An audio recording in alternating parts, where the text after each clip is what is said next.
Saludos a todos, hoy vamos a leer el capítulo número 6 de Mi Compromiso.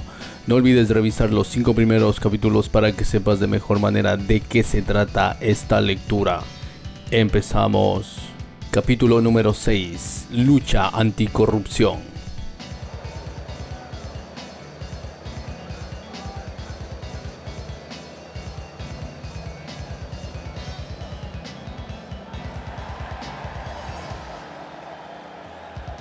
Siempre se nos ha vendido la idea por parte de los políticos en todas las elecciones presidenciales. Vamos a luchar contra la corrupción. ¿Pero alguna vez han dicho cómo lo van a hacer? Pues no. Ellos siempre hablan aleatoriamente y jamás nos han explicado y peor aún demostrado en la práctica su gran lucha anticorrupción. Entonces hoy nosotros decimos que no vamos a luchar contra la corrupción porque ha quedado demostrado que en esa lucha siempre perdemos. Hoy nosotros de forma categórica decimos que vamos a cortar y acabar con la corrupción de raíz. ¿Cómo lo vamos a hacer?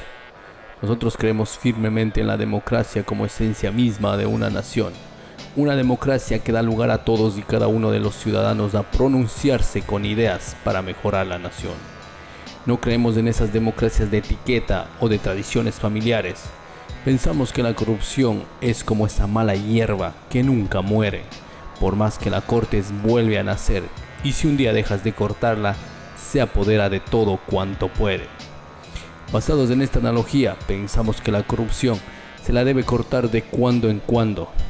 Primero, veamos qué quiere decir la palabra democracia, y en su misma definición, esta es la respuesta para acabar con esta plaga. Democracia es la participación de todos los miembros de un grupo o una sociedad en la toma de decisiones. Repito, de todos. Entonces la democracia es la voz de todos, no de un reducido número de personas o cierta élite.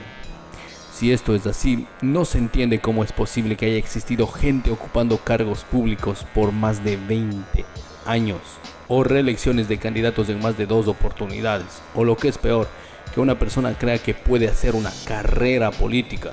Así empieza siendo concejal, luego se cambia la camiseta y llega a ser asambleísta, para luego querer ser alcalde y finalmente quiere postularse a la presidencia. Siguiendo esta lógica, él o ella se eternizan no solamente en el poder, sino en los cargos públicos. Esto hace que la corrupción sea imparable. Yo les pregunto ahora, ¿es acaso eso democrático? Puede que lo sea, pero créanme, lo es solo para un grupo minúsculo de amigos. Entonces, ¿dónde están? ¿Dónde queda el resto de los 17 millones de ecuatorianos? Solo mirando cómo un reducido número de pseudos representantes hablan y hablan del país. Nosotros creemos que para acabar con la corrupción, primero hay que acabar con las carreras políticas, que son el caldo de cultivo de la corrupción. Porque al estar siempre rodeada del poder político, una persona es fácil de la corrupción. ¿Cómo acabar con esta plaga?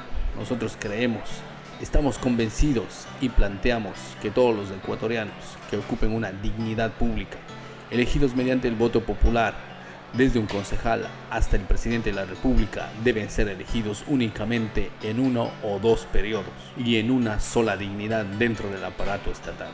En otras palabras, si alguien es alcalde, puede ser elegido únicamente una vez más para alcalde. Terminado su gestión de 2 periodos, no podrá volver jamás en su vida a ocupar un cargo público. De esta forma daremos paso a miles de ecuatorianos con nuevas ideas y sobre todo se cortará de raíz la corrupción. Pues si hay alguien que se deja seducir por malas acciones y ha logrado pasar unos filtros que ya lo explicaremos, después de 2 periodos jamás podrá volver a hacer daño al país. Mucha gente dirá, pero eso es un atentado a la libertad. ¿Cómo un país puede salir adelante si cada 2 periodos vendrá nueva gente? Esa es una visión muy aceptable y puede que sea una limitante, pero a ellos les decimos que todo país, y el nuestro no es la excepción, tenemos una carta magna o la Constitución. Esta servirá de guía con el único fin que es sacar al país del tercer mundo.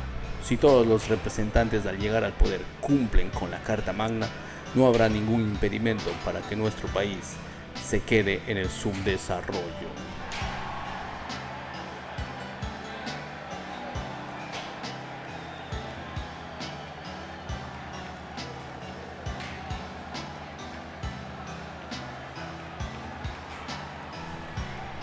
para detener el peor virus y el más letal que termina con naciones enteras, hemos pensado en implementar lo que llamamos filtros para detener la corrupción.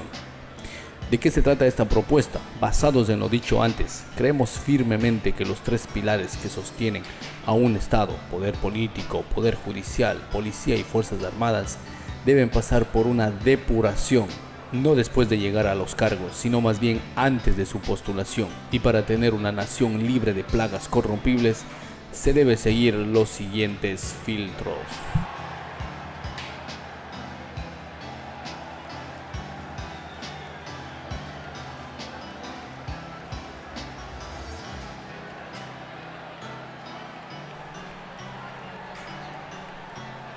Primero, todos los aspirantes a un puesto político, desde concejal hasta la presidencia de la República, todos los miembros de la justicia, desde fiscales y hasta jueces nacionales, todos los altos cargos dentro de la policía y militares, deberán, antes de su postulación, cumplir con el primer filtro. No deben haber tenido nunca en sus vidas alguna vinculación directa o indirecta con paraísos fiscales. Con este primer punto buscamos ampliar la participación ciudadana. Asimismo, detener a gente que pretenda llegar al gobierno, justicia, fuerza pública y militar para servirse del Estado, llenar sus bolsillos y hacer de la corrupción su modus vivendi. Como es de conocimiento público, los paraísos fiscales, entre otras cosas, son lugares donde se lava dinero del narcotráfico, compra y venta de órganos, tráfico de blancas, venta ilegal de armas, tráfico de menores de edad y, lo más catastrófico para un país, la evasión de impuestos. Entonces, una persona que está vinculada a las guaridas fiscales no puede ocupar altos puestos dentro del Estado, porque sería regalar el país a gente sin escrúpulos y normalizar la corrupción. Si este requisito fundamental no se llegara a cumplir por los o las aspirantes, su candidatura quedará automáticamente eliminada.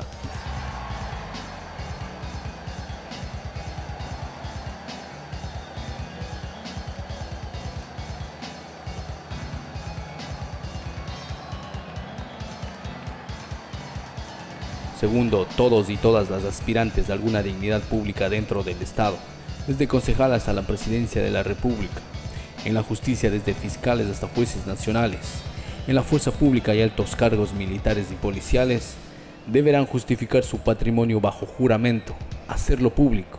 Si este requisito, después de la verificación, no se llegara a cumplir por los o las aspirantes, su candidatura quedará automáticamente eliminada. Con este filtro buscamos conocer cómo y de dónde tienen sus ingresos los aspirantes a dignidades del Estado, cómo han conseguido tener su patrimonio, en cuánto tiempo han logrado tenerlo. Buscamos que todo su patrimonio sea justificado, que lo hayan sabido ganar con honestidad, transparencia, esfuerzo, honradez y trabajo digno. Si pasan el primer filtro, a buena hora, pero si en este punto muchos no logran justificar su patrimonio, su candidatura llegará hasta ahí.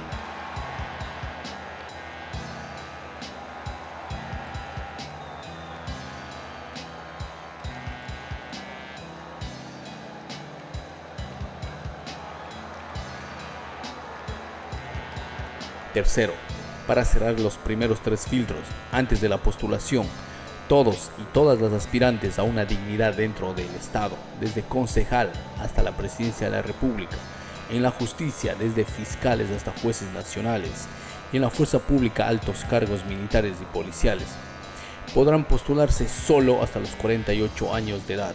Si una persona es elegida y luego reelegida, saldrá del aparato estatal a los 56 años de edad. Y si logra evadir los filtros anticorrupción, dejando un daño al país, él o ella saldrá del aparato estatal a una edad razonable para no acogerse a beneficios de la tercera edad. Y si después del debido proceso es encontrado culpable de algún delito que haya perjudicado al país, él o ella no podrá cumplir sus condenas en casa o en hoteles 5 estrellas, sino más bien en los centros de reclusión normales del Estado, como todo ciudadano normal.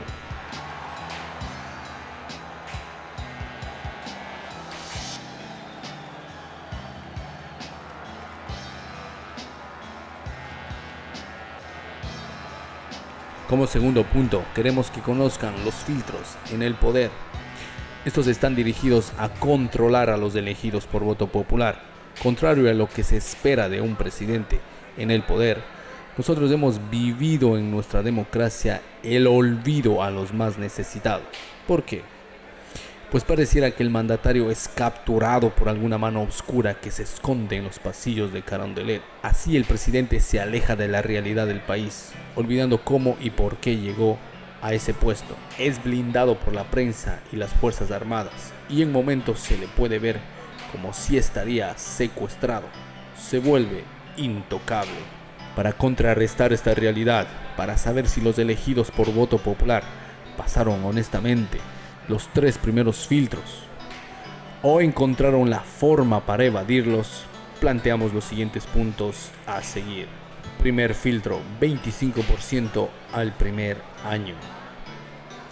Todo hombre o mujer elegido por voto popular en cualquier dignidad del Estado tendrá la obligación de haber cumplido el 25% de su plan de gobierno en el primer año. De no haberlo realizado, será llamado a juicio político y destituido.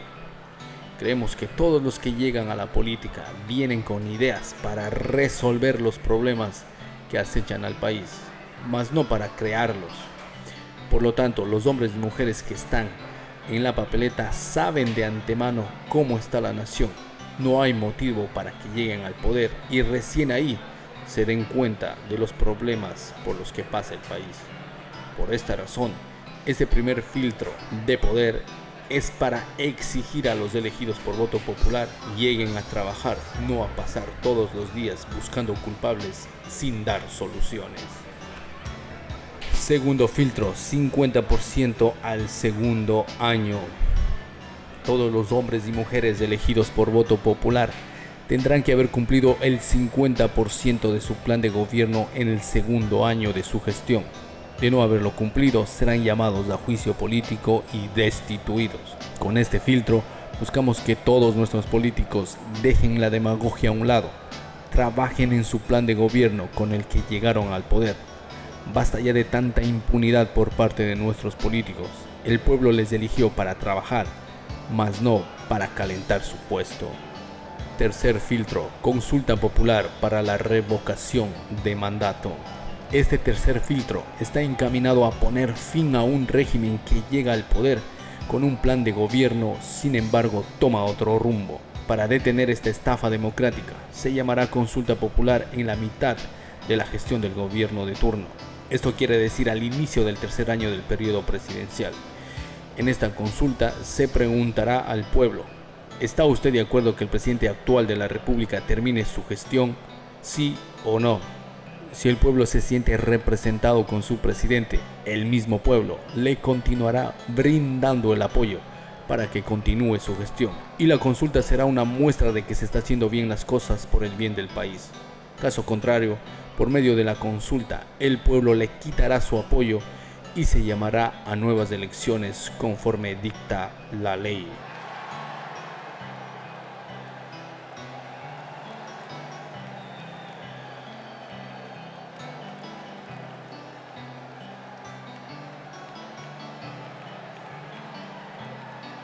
Adicional a todo lo dicho, vamos a disminuir el salario de todos quienes ocupen un cargo público, desde concejal hasta la presidencia de la República, a la mitad del salario actual. Necesitamos optimizar recursos para reinvertir en la obra pública. Nuestro país necesita trabajo y más trabajo. Por otro lado, mantendremos el número de asambleístas 137 por una razón. Se nos ha intentado engañar diciendo que en nuestro país tenemos demasiados asambleístas. Han llegado incluso a decir que debería haber un asambleísta por provincia, o sea 24 en total, que por el bien del país. Mentiras como estas se repiten en la prensa y en las redes sociales. Pero ¿cuál es la verdad de todo esto? Los promotores de la reducción de asambleístas quieren reducir a los legisladores por una simple razón.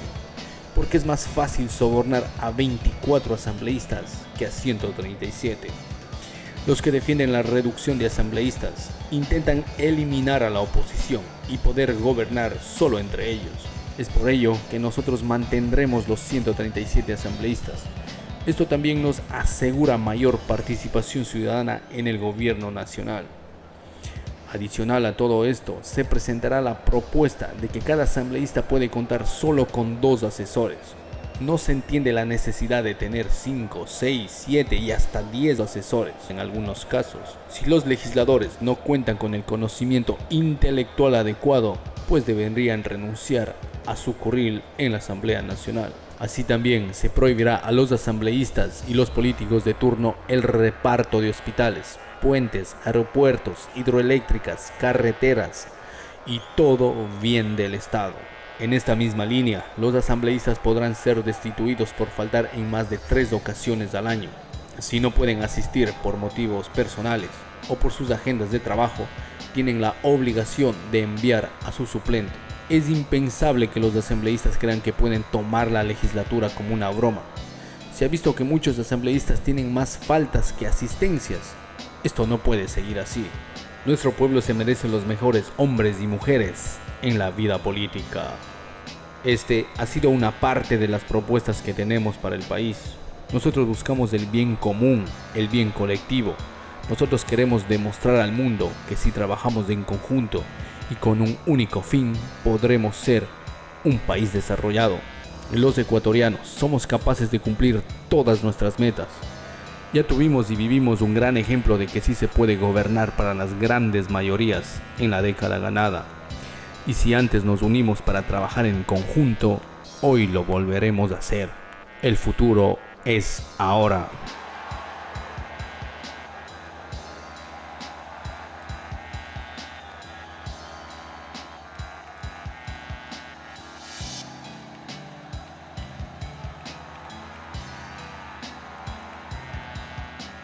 Ahí lo tienen, con esto finalizamos la lectura de Mi Compromiso. 6 capítulos que nos invitan a la reflexión. 6 capítulos que nos demostraron que si pensamos y trabajamos en conjunto, podremos ser un ejemplo para el mundo.